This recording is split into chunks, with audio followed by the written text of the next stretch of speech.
y'all doing on this wonderful Wednesday? I hope that you guys are actually having a really great week. I would say that it's the middle of the week and I am feeling it in my body. It's cold down here in Louisiana. It's cold and rainy. I'm recording this on Tuesday, so it rained today and it's like super duper cold outside. So I'm not necessarily a fan of cold and rain.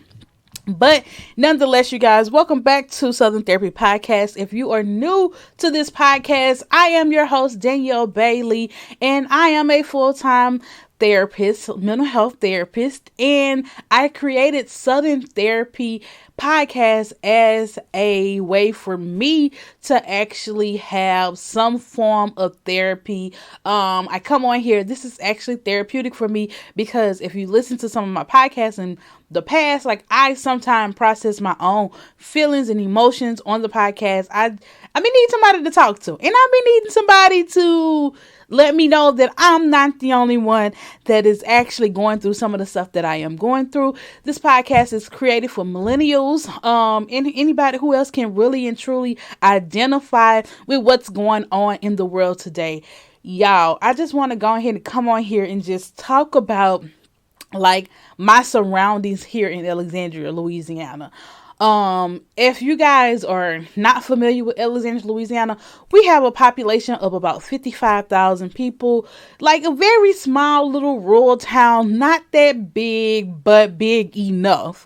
We have a Walmart, we have a few Walmarts or whatever, but, like a really small town or whatever, but I want to say this, last week. Yeah, last week, during last week time, it was within 5 days, we had 6 murders. Like, wow. First of all, I am trying to figure out where is all these people coming? Like, where is this coming from? Like, we do not have enough people for y'all to be killing folks like this left and right. Like, what are y'all doing? Like, what are we doing? And it's African American people. So it's like, we're killing ourselves. And so it's just like, yo, like I'm looking at Facebook and I hear somebody saying RIP to such and such, RIP to such, and I'm like, I gotta get off Facebook, because if I see one more RIP to such and such, I'm just like, what is really going on? Like, honestly, what is really going on in this city? We are too small to be having all these murders back to back. And so I was just like, I put on Facebook, like, is there a serial killer on the loose? And people was like, no. And like, the news is not necessarily even broadcasting these deaths of these young African American male.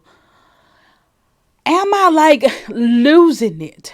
Am I losing it, people?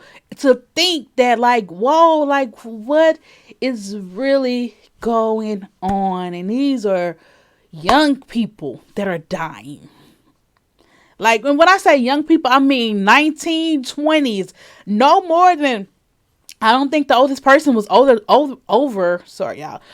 25. So it's just like, what? Like, honestly, what are we doing? Like, growing up here, I grew up here, so that's why I'm so shocked and appalled to hear about all of these murders and stuff like that. And it's happening, I don't even think it's in one place, one part of the city. One part of the city has gotten really bad, and me personally, I'm not going to that part of the city at nighttime. And I honestly, one day, because my uncle lived close by that part of the city. So one day I was not realizing where I was at, and I'm just riding, and I looked up. I was like, oh my God, it's nighttime and I'm over here. Like, y'all, I must have hightailed it out of that part of the city, because it was just like, look, I'm not trying to get caught up over here at this time of night. And it was only like 7. And down here's been getting dark lately. And so I'm like, I'm not trying to get caught up, but I'm just not understanding like the killing of one another. Like, and I think it was all males at that, like all males. Like, we need our men, all males at that. So like, I'm not sure. So y'all pray for the city, keep the city in your prayers. as we try to figure this out. If it ain't murders, it's sex trafficking, it's human trafficking. Like, yo, we just not safe. And that's what's scary. We're not safe because we're being murdered. We're not safe because we're being taken. So it's just like, yo, what can we do? How can we protect ourselves? Like, yes, prayer, I know that we need it, but it's just like, I have no idea, no solutions right now. I know that a while back, I want to say a couple of months ago, I did this whole Facebook rant, which I was so mad because yet again we had somebody had killed a few people in the city. I think it was like one person then. And so that's all I saw on Facebook that time, was about people saying, "Oh, we need to stop the violence, put the guns down, blase, blase, blase." But nobody was speaking on like the importance of mental health, making sure that we're together as a people. And I think I may have seen somebody say we should try therapy. I think that's what it was. I saw somebody on somebody's Facebook post, I can't remember, said that we should try therapy, and somebody was like, therapy ain't gonna solve this. And I think that's kind of when I like lost it, and I was just like, look, let me do a Facebook rant. So I went on a whole Facebook rant about how you're telling people to stop killing each other, but you're not giving them anything in return to do with it, anything in return to cope, because killing and all this other kind of stuff is a if you want to say that it can be considered, using violence is it's not a coping skill, y'all, but violence is a outer expression of something that's going on the inside of you that needs to be dealt with and that needs to be handled. So therapy can help with that. Like, whatever it is, like where you need to learn how to be able to articulate how you can communicate with the next person, anger management skills, or whatever it may be that you may need. Like, you can help find that in therapy. Like, and a lot of these people that are killing each other are without fathers. And I know a lot of people said that on Facebook, that the fathers, need to stand up with raising these children and all this. Y'all, it's broken. Like, it's broken. As the African American family, we are history, not family, but race. We are broken. And all I can think about, like when I was saying that we are broken, is the post-traumatic slave syndrome by Dr. Joy. I believe that's her name. I reposted her. If you go to my Facebook page, Danielle Bailey, I reposted her lecture on post-traumatic slave syndrome. And like, I listened to that the other day. Maybe I shouldn't listen to that with the recent deaths, because it's just been like, as African American people, we are still yet in slavery. We may not be physically enslaved, but mentally, we are enslaved. And it's sad. And we have got to do better as a people, as a culture. We have got to do better. And as one person who is trying to help with moving the culture forward, I don't even know what to do. And that's the thing. What do we do? Like, I know I can help with the mental health side, but I need a group of people where we all can get together. And y'all, this is before I move on, I want to say this. We are smart as a people, as a race. Okay. I want to say that the reason why I feel like we're so smart, I feel like 98% of the Caucasian generational wealth was built on the back of a slave. Okay? 98%, either they stole the slave idea, or either the slave tilled the farm and all this other kind of stuff. So this past weekend, did not know this until this weekend. So I was at this retreat, and I want to say, I know I might be jumping, but I was at this retreat and it was a women's, It's called She Leads. I was part of a grant. I was a grant recipient this year for a community activist group. And so what I did with my grant was, so yes, what I did with my grant was I end up using it for my whole program for generational wealth. Like, if y'all are not following me or understand who I am a person that preaches about generational wealth and ending generational poverty, y'all. Like, it's really, but nonetheless, y'all, this weekend what I learned was that Jack Daniels was actually created by a slave. Yes, a whole slave that they call Uncle Nearest.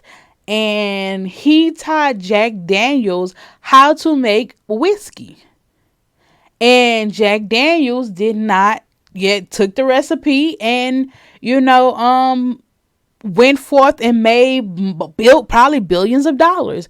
And they just recently, I want to say probably, when I mean recently, like a couple of years ago, where they actually gave credit to the slave that actually who actually taught Jack Daniels how to make the whiskey.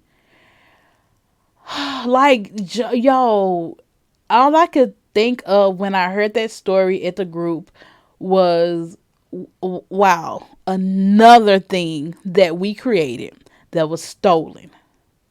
Another thing that we, like, why? Like, why? Like, it is still happening today. These cultural vultures are still around today. Like, y'all still so much of our stuff and then get paid from it. So, like, that's why I came up with the whole theory of, like, 98% of Caucasian generational wealth is built off the back of a black person, of a slave. You stole it. Y'all are thieves. And y'all want to call us thieves? Y'all want to say that we're liars, that we're steal from you, but y'all have stolen for years and benefited off of it. So much so. And so, but that's because, like, y'all, if y'all haven't, y'all really have got to see Dr. Joy speak about post-traumatic slave syndrome. Like, yo, I can't even, I'm holding back because of the simple fact is, like, if I go in and really talk, it's going to take forever. And I'll just be talking about that one subject. But, yes, like, when I watched her lecture, like, I'm only halfway through, it's like 90 minutes. But like the first half and how they described us when they said that we wasn't even a human, I think they said that we was like 3/5 of a person. 3/5? But y'all stealing from us. And like how they, y'all really have to see it because I don't want to misquote her and what she said, but how they described us as humans, as lazy. Some of the adjectives that they use still are circulating today about black people, especially the black African American man. Still how they see us to today. But y'all steal from us. Oh, y'all. Let me get off that because that subject right there will more than likely be discussed during African American History Month, Black History Month, and that will be discussed with one of my pro-black friends, Evelyn. Like, I'll have her on the podcast real soon, but for Black History Month, she'll more than likely come back and we will talk because sis be on it, y'all. So, but yes, a lot of generational wealth of Caucasian people is built off the back of a slave. So, but moving right along, y'all, because I wanted to talk about, I hinted about this past weekend, the She Leads Retreat closing weekend. I want to say this: surround yourself with positive role models, positive peers, positive women that may not know what you know and know something different. So this weekend, like I said, I received a grant, and so it was like probably about 30 something of us. The grant recipients was like way more than that, but So we received a small grant. My grant was 3,000, and other people received the full grant was $3,000, and they offer mini grants, which was $1,000. So a lot of people got mini grants, and like a few of us got the full grant of the $3,000, and like I really helped build my whole generational wealth part component of my office. Really, I'm starting to work on that more, build it out, and really get it out there to the masses, to the people, so that we can understand how to handle finances, how to understand the depths of how far back finances, poor financial money management goes back in our relationship with money, and how that affects us emotionally as well. I'm going to talk about an incident that happened to me this past weekend a little bit later. But yes, like the retreat was amazing. So like it had different women, like they had different programs that they offered to their community, and these women are around the state of Louisiana. We got a lot of them lived in New Orleans, and a lot of them lived in Baton Rouge, and coming up a little bit farther north was two people from Alexandria. It was myself and another girl, and two people from the Shreveport area. So like we always there just listening to them talk about their programs. It was just super amazing. A lot of connections and stuff like that. So yes, a lot of positive and a lot of wealth of knowledge. African American females, man, women of color, bruh, y'all got it going on. I sat in that room and I absorbed it all. I did not feel intimidated. What I did not understand, I asked more questions about it, got with that person, got their contact information. Like you are only as wealthy as your network. I heard somebody say that, and I truly understand that now. Now that I've gotten out and did a little bit more networking, like you are only wealthy as your network, and like those women were awesome. I would love to have those women like on my team, like women like that who are willing to go the extra mile to get the things done that needs to be done. Yeah. Like a lot of companies, not only is a lot of generational wealth built off the back of slaves, a lot of companies are built off the back of African American females, because we'll make it happen. I done seen it too many times. I done been a part of that myself, where we will make our look. The job got to get done, and my clientele need it, so I'm going to make it get done. And at the end of the day, the company benefits off of it more than I would. So that's why I'm in my own place. But yeah, y'all, like be willing to and be open. Don't feel intimidated, or don't feel like, oh, I can't be around, these different type of women because I may feel dumb. No. Them people knew more than me, especially when it comes to the private, like the non-profit arena and all of that with 501c3s and grants. Like I have no clue what that stuff really means. And like when they was talking about it, and community activists, I really didn't know much about it. And so like I had to learn from my peers. And so I was just asking questions like, what is this? What is that? And they were just like, oh, this is this. Oh, this is that. Like very forthcoming with information. So, man, like I'm saying, get y'all self in a room with people who don't mind sharing, who don't mind really and truly uplifting you. And like, let's just make this stuff happen. Okay? So moving right along to my last topic of the day. No, it's not. It's not my last topic of the day. It's gonna lead into my last topic of the day. So this past week, if you listen to one of my podcasts like a couple of weeks ago, probably about 3 weeks ago now, I had a issue at my house with my water, right? And the water in my tub and all this other kind of stuff, like I almost drowned, all of this other kind of stuff. So I finally got it fixed, y'all. And it was, oh my God, like the price tag to get all of this stuff fixed was $900. Yes, take a side. $900 was $925 actually. And so like I had to pay that on Monday, and like I had a wide range of emotions. I had ups and downs. It was like I was on an emotional roller coaster, ups and downs, highs and lows throughout the day. Like, yo, I'm thankful that I have the money to pay for it. That's why I have an emergency fund. But then I'm thinking like, oh my God, when is the next check is going to come through? Like, when is, like, oh my God, I may not have enough money to meet the rest of my bills. Like, all of this different type of stuff that was coming up. But I had to get this done for my house. It's not like I done went out here and I just about a bag or whatever for $900. No, it was to fix the house. So, just emotional roller coaster. And so I was just like, yo, you the finance lady. Put it together. So I took out a sheet of paper. And so I was just like, because I do this with some of my clients, like, let's really sit down and let's really see where these emotions coming from, because it's coming from a place. And you need to figure out where it is, because truth be told, you should be rejoicing that you had the money to actually fix it. Like, this is what you have an emergency fund for. Like, stuff is going to break. So I sat down, really thought about it, and did like a little diagram that I'm going to tell you guys about.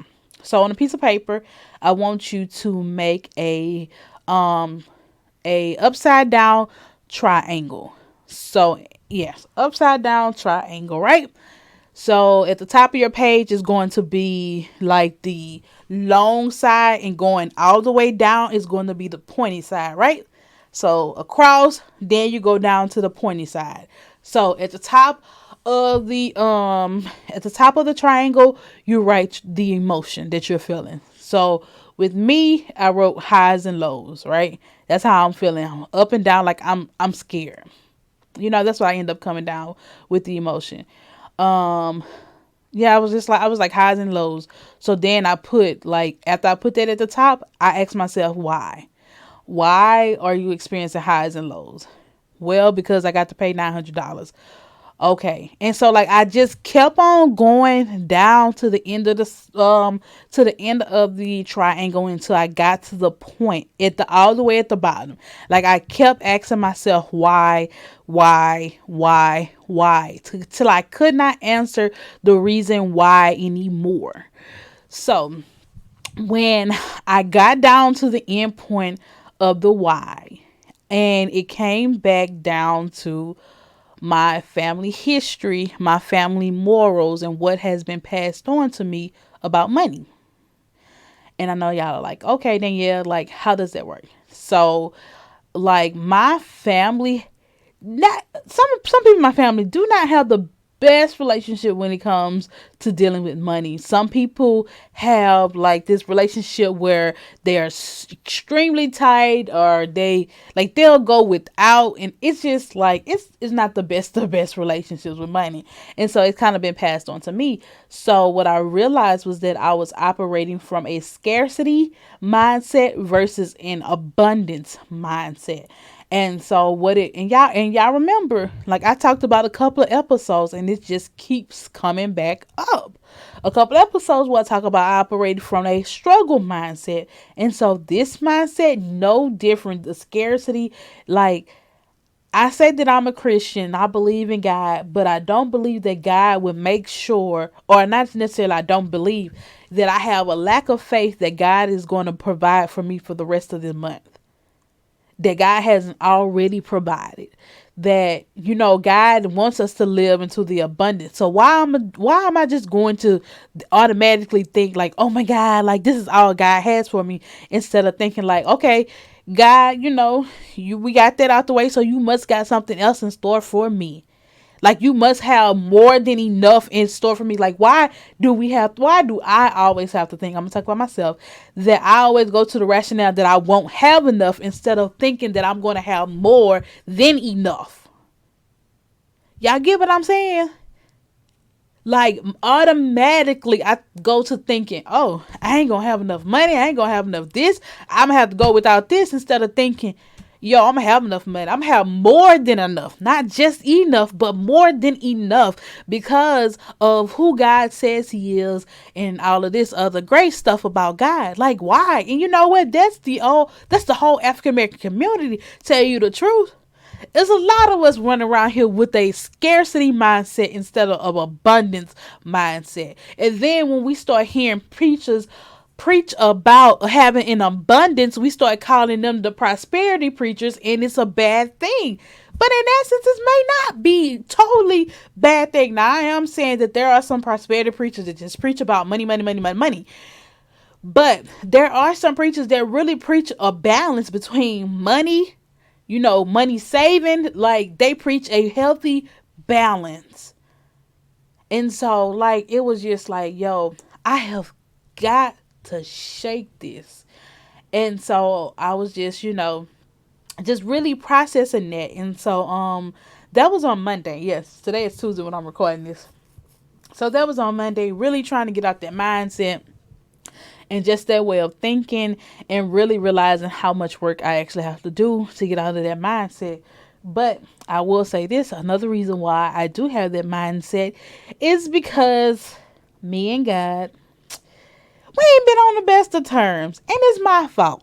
Okay, it's my fault. I can't sit up here and be like, oh God, no, y'all, it's my fault. I ain't been praying to the man like I should.